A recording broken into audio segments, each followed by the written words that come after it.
To my YouTube channel the literature talks and I hope आप सब लोग ठीक होंगे। आज की इस वीडियो में हम लोग विलियम ब्लेक की पोएम जो कि है लंदन उसे समझने जा रहे हैं। उसकी explanation, analysis, summary, literary devices, themes, ये सब देखेंगे आज हम इस वीडियो में। जो ये पोएम है लंदन जो कि विलियम ब्लेक के द्वारा लिखी गई है, ये सेमेस्टर 4 के सिलेबस में है, बीए ऑनर्स के। विलियम ब्लेक ने इस पोएम में एनालाइज किए हैं हॉरर्स और सॉरो उस सिटी के, यानी कि लंदन के, जब वो उस सिटी की स्ट्रीट्स में इधर उधर घूम रहा था।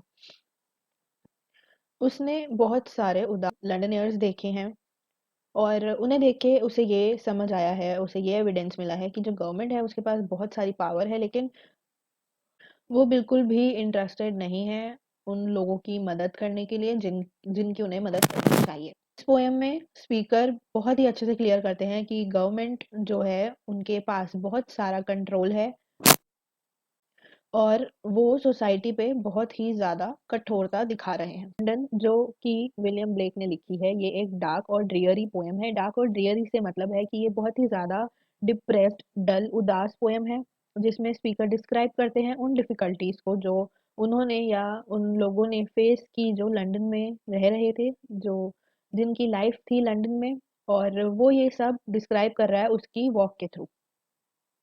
जो स्पीकर है वो ट्रैवल करता है रिवर थेम्स की तरफ और वहाँ इधर-उधर देखता है।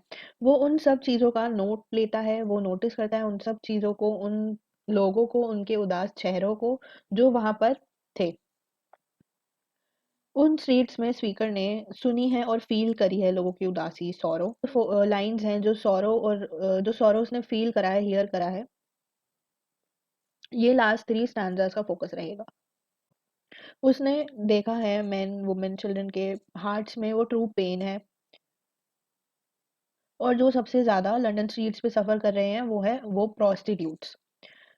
लंदन एक फैंटास्टिकल इमेज के साथ एंड हो जाता है, जहाँ पर एक कैरेज है जो कि लव और डेथ के बीच में शटल करता है। शटल यानी कि लव से डेथ पे जाता है, ट्रैवल करता है और फिर दोबारा डेथ से लव में ट्रैवल करता है, तो वो 2 चीज़ों के बीच में इधर-उधर भटकता रहता है। Okay, so now the themes of the poem. जो लंदन पोएम में जो थीम्स हैं, ब्लेक जिन थीम्स में एंगेज करता है वो है अर्बन लाइफ, चाइल्डहुड और करप्शन। जैसे-जैसे हम पोएम पढ़ते जाएँगे तो हम देखेंगे कि विलियम ब्लेक चाइल्डहुड और ब्रॉडर नेचर ऑफ लाइफ उस सिटी में, उन दोनों से कैसे रिलेट करता है।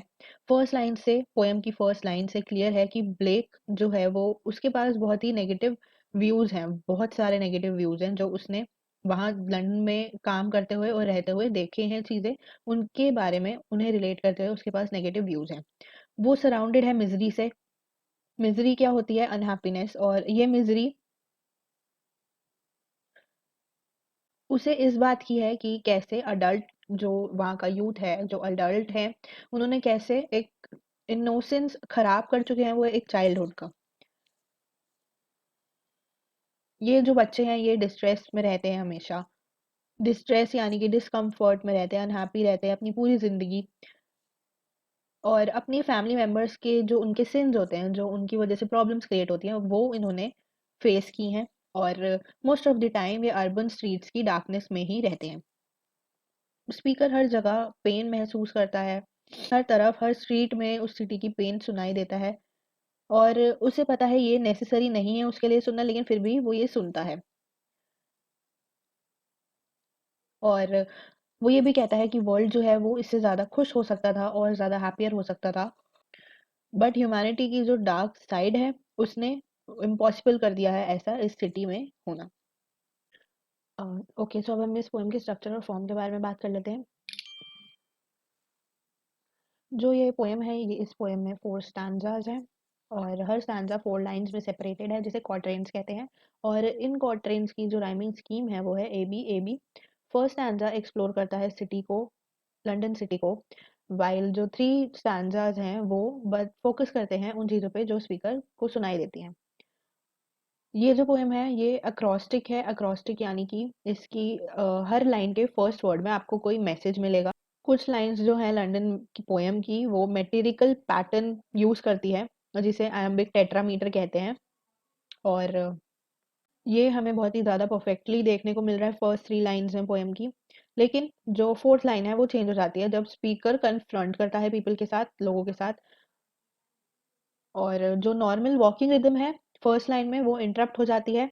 ओके, सो अब हम बात करते हैं इसके लिटरेरी डिवाइसेस के बारे में। सो विलियम ब्लेक ने अपनी इस पोएम में बहुत सारे लिटरेरी डिवाइसेस यूज़ करे हैं, लेकिन ये लिटरेरी डिवाइसेस सिर्फ इन एग्जाम्पल्स पर ही जाके नहीं रुक जाते। और वो एग्जाम्पल्स हैं, जैसे उसने सिजेरा यूज़ किया है, मेटाफर और एन्जाम्बमेंट यूज़ किया है। तो सिजेरा क्या होता है? सिजेरा होता है एक ब्रेक और पॉज जो कि एक लाइन के बीच में लिया जाता है, और ये पॉज जो है ये लाइन के बीच में कहीं भी ले सकता है वो, चाहे वो बिगनिंग में ले, मिडिल में ले या एंड में ले। नेक्स्ट है मेटाफर। मेटाफर हमें पता है मेटाफर इसलिए यूज किया जाता है ताकि किसी एक पर्सन को, ऑब्जेक्ट को, सिचुएशन को, एक्शन को इस वे में डिस्क्राइब करे कि रीडर उसे बहुत ही ज्यादा आसानी से समझ सके, अंडरस्टैंड कर सके। लेकिन मेटाफर में हमें लाइक और एज वर्ड्स का यूज नहीं करना होता। और थर्ड एग्जाम्पल ये है एन्जाम्बमेंट। एन्जाम्बमेंट का मतलब है वो टेक्निक पोएट्री में जहाँ पर सेंटेंस जो है वो नेक्स्ट लाइन तक कैरिड किया जाता है बिना किसी पॉज के। ओके, सो अब हम अपनी पोएम पढ़ते हैं स्टैंजा बाय स्टैंजा और उसे समझेंगे। Stanza 1। I wander through each chartered street near where the chartered Thames does flow and mark in every face I meet marks of weakness, marks of woe। तो first stanza में speaker setting और tone provide करता है। The जो setting है वो of course title से derive हो गई है, लेकिन जो फर्स्ट स्टैंजा है वो रिवेल करता है कि स्पीकर जो है वो एक स्ट्रीट में वॉक कर रहा है, और वो कहता है wanders down each chartered street. Wander हमें स्पीकर के बारे में बताता है। स्पीकर जो है वो अपने बारे में क्वाइट श्योर नहीं है, और कुछ बहुत मिसगाइडेड भी है, लेकिन लॉस्ट नहीं है। चार्टर्ड सजेस्ट करता है कि जिन स्ट्रीट्स में वो वॉक कर रहा है बहुत ही ज़्यादा कंट्रोल्ड और रिजिड है। वो एक फ्री और ओपन फील्ड में वॉक नहीं कर रहा है, बल्कि एक बहुत ही कन्फाइंड रिजिड एरिया में वॉक कर रहा है। और इस बारे में स्पीकर हमें इस पोएम में बाद में डिस्कस करेंगे हमारे साथ। और जैसे ही वो चलता है वहाँ स्ट्रीट में, वो नोटिस करता है उन फेसेस को, उन फेसेस के बारे में जो लोग वहाँ पर घूम रहे होते हैं, रुके होते हैं, खड़े होते हैं। और कहीं न कहीं उन लोगों के चेहरे पे बहुत ही ज़्यादा अपसेटनेस होती है, सैड होते हैं, वो दिखाई दे रहा होता है। तो अ, स्पीकर जो है वो उनके फेसेस को वीक और वो डिस्क्राइब करता है। जो ये पूरा हमने पढ़ा, जो एनालिसिस पढ़ा, ये सेट करता है टोन को मेलंकली की तरह। और जो ग्लूम और सैडनेस स्पीकर ने अपनी वॉइस में दिखाई है अपने उन पासर्स बाय के लिए, वो भी इस सेटिंग में इंक्लूडेड है, मेलंकॉली सेटिंग में इंक्लूडेड है। Second stanza. In every cry of every man, in every infant's cry of fear, in every voice, in every band, the mind-forged manacles I hear। First stanza था वो London की tone set कर रहा था, but जो second stanza है वो हमें इंसाइट दे रहा है स्पीकर की मेलंकॉली फीलिंग के बारे में, उन लोगों के लिए जो उसे रास्ते में आते जाते दिखाई दे रहे थे। तो स्पीकर रिवेल करता है कि from the cry of newborn infant to the cry of full grown man, उसे सुनाई देती है माइंड फोर्ज मैनिकल्स। ये हमें इंसाइट देता है उसके व्यू ऑफ मैनकाइंड को लेकर। मैनिकल्स क्या होते हैं? मैनिकल्स एक काइंड ऑफ चेन होती है जो एक पर्सन को पकड़ के रखती है कि जैसे वो एक प्रिजन में हो। और ये फैक्ट कि ये चेंज जो है ये माइंड फोर्स्ड है, ये रिवेल करता है मेटाफोरिकल चेंज जो पीपल के आइडियाज की वजह से बनती हैं। बैन वर्ड का जो यूज हुआ है इन स्टैंजा में, वो रिवेल कर रहा है कि जो ये मैनिकल्स हैं ये सोसाइटी की वजह से प्लेस्ड हैं। और जो ये बैन है ये ऑफ कोर्स एक रिस्ट्रिक्शन है जो कि लॉ ने इन्हें दी है। स्पीकर वर्ड्स को यूज करता है जैसे चार्टर्ड, बैन, मैनिकल्स, और ये रिवेल करता है उसका बिलीफ उस सोसाइटी में मेटाफोरिकली, जो कि लोगों को बांध के रखता है। फाइनली ये बहुत ही ज्यादा ऑब्वियस हो जाता है कि जो थॉट्स, प्रेशर्स, आइडियाज जो सोसाइटी की तरफ से लोगों पे दबाव बन रहे हैं वो एक स्क्रूटिनी है। स्क्रूटिनी यानी कि कहीं ना कहीं इस पे कुछ स्टडी या समथिंग होनी चाहिए या हो रही है। Stanza 3. How the chimney sweepers cry, every blackening church pals, and the helpless soldier's sigh runs in blood down palace walls। सो इस स्टैंजा के लंदन पोएम में स्पीकर जो है वो बहुत ही ज़्यादा डीपर डिग करता है उन रीजंस के बारे में जिनकी वजह से वो ये सब फील कर रहा है ह्यूमैनिटी की तरफ। तो वो इम्प्लाई करता है जो मनाकल, जो चेन लोगों ने पहनी हुई है सोसाइटी की वजह से, उसका कहीं न कहीं डिज़ास्टर्स रिज़ल्ट है उन लोगों के ऊपर।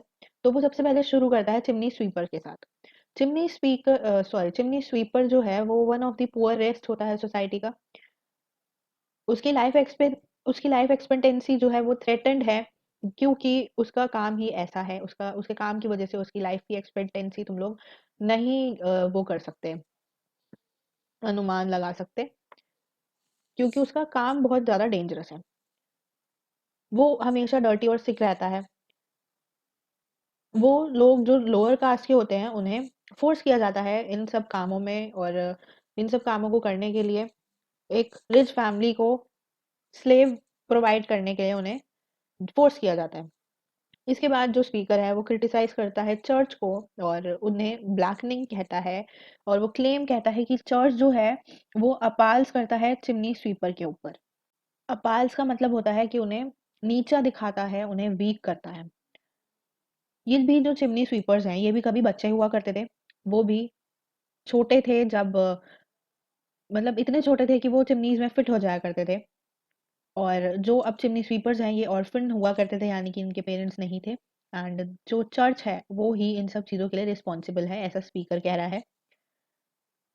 और इससे हमें पता लगता है कि क्यों पोएट ने चिमनी स्वीपर्स को ब्लैकनिंग चर्च के साथ टाई किया था।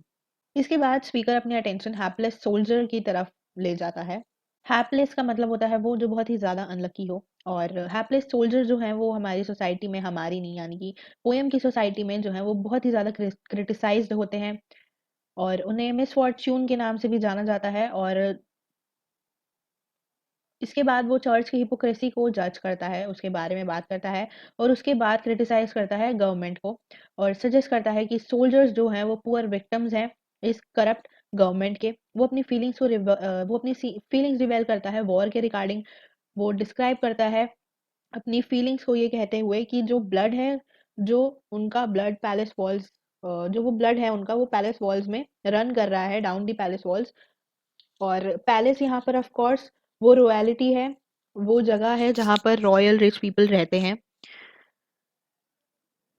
दस इस स्टैंजा में, थर्ड स्टैंजा में पोयर जो है वो रिच सोसाइटी पीपल को क्रिटिसाइज करता है, अक्यूज करता है चिमनी स्वीपर्स के लिए और हैप्लेस सोल्जर्स के लिए, क्योंकि इन्हीं की वजह से जो लोअर कास्ट है उन्होंने सफर किया है।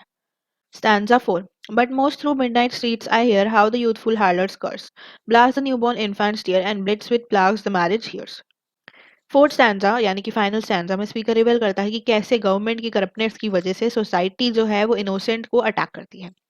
वो कहता है कि उसे सुनाई देती हैं यूथफुल हार्लेट्स कर्स, और यूथफुल हार्लेट्स कर्स से वो सजेस्ट करता है वो लेवल ऑफ पावर्टी, वो लेवल ऑफ करप्शन, जहाँ पर एक लड़की जो अभी यूथ में इन्वॉल्व है, यानी कि अभी अभी अडल्ट हुई है, वो इस पॉवर्टी की वजह से प्रोस्टिट्यूशन में घुस जाती है, to just for the sake of her life.